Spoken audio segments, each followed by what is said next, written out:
Amwe matavania kaunti ya Mombasa ni maumia witano kuya tongoi Makindini kuvoya mugo wa nthi ya Kenya vamwe na kutavania vata wa kwithiwa na mugo kavindani ka ivyo vya siasa yekinyite muno atongoi yani maumani avanene siko seithoko ila sithitwe ikose wa makanisani na maumbanoni makiuteti maimakulia nthi kwithiwa musalini wambe kulumilia mugo na teti kumya uneni wa kumakwatania enenthi ineti wa kwete ngusanisio Ajelina Mose ena mauvo enene angaliko sia changamo kikaloni kimwanya tavanya ani mathingilila vata watongoi Makindini kwithiwa musalini wambe kutavanya vata wa mugo kavindani ka nthi ya Kenya yende na kuyumba ni seosa kwani munene wa mwaka wa 2021 ovuma na kwithiwa ivyo vya kisiasa yeye ulumuno. Kwa viongozi wote wa kidini ninachoomba ni kwamba tuna jukumu letu kama kanisa la kuombea taifa na kuombea viongozi walioko. Kwa hivyo wakati wote tunaposimama katika mwimbari ama tunaposimama kuhubiria wengine, tusiache kuhubiri amani.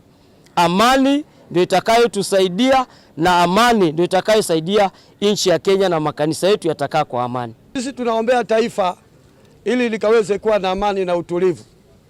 Hiyo ni kitu cha kwanza. Ya pili, tunakashifu vitendo vya goons kuingia makanisani na kufanya uhalifu. Hiyo ni kitu ambayo hatukubaliani nayo na tunaipinga kabisa na tunailani hiyo kwa jina la Yesu. Isifanyike tena wala isifanyike tena. Mawetikana atongoi ma siasa ni mailite onenga ikanisa ndaiya wala ingi maumani avanene siko sianza angili kulika makanisani na kuothothea nduthi wala ingi yu maumani avanene atiti ala memituo ya kumatumia nai amoika. Utajiuliza maswali haya siasa inapopita, umevunjika mguu, umekosa viungo vingine vya mwili, umepotea kwenye familia, unaacha familia na masikitiko, unaacha familia na shida.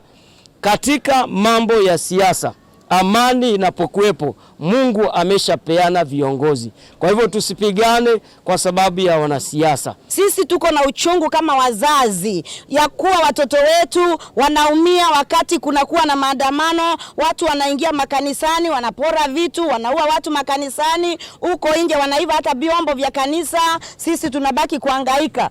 Kavindani kau mutewa maundu maki utiti kui President William Ruto Karisa Nzai na makuli atiti kutoa isia siasa sia mugo na kumano na numa angano kana moikia sio wandeto na ula utonya ete uvungulu wa mugo na ngusanisio kati wa NND. Jambo kubwa katika taifa letu ni kuangalia amani, kwa sababu kukiwa na amani kila mmoja ataweza kufanya siasa yake.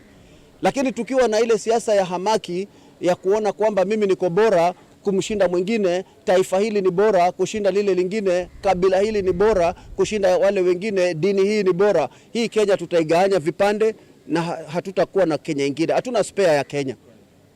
Wewe tunapaswa kuelewa ya kwamba siasa ni msimu, unakuja na unaenda. Gilivote ya vilingu wa mauvo kuma kauntini ya Mombasa ni itawa Ajelina Mose.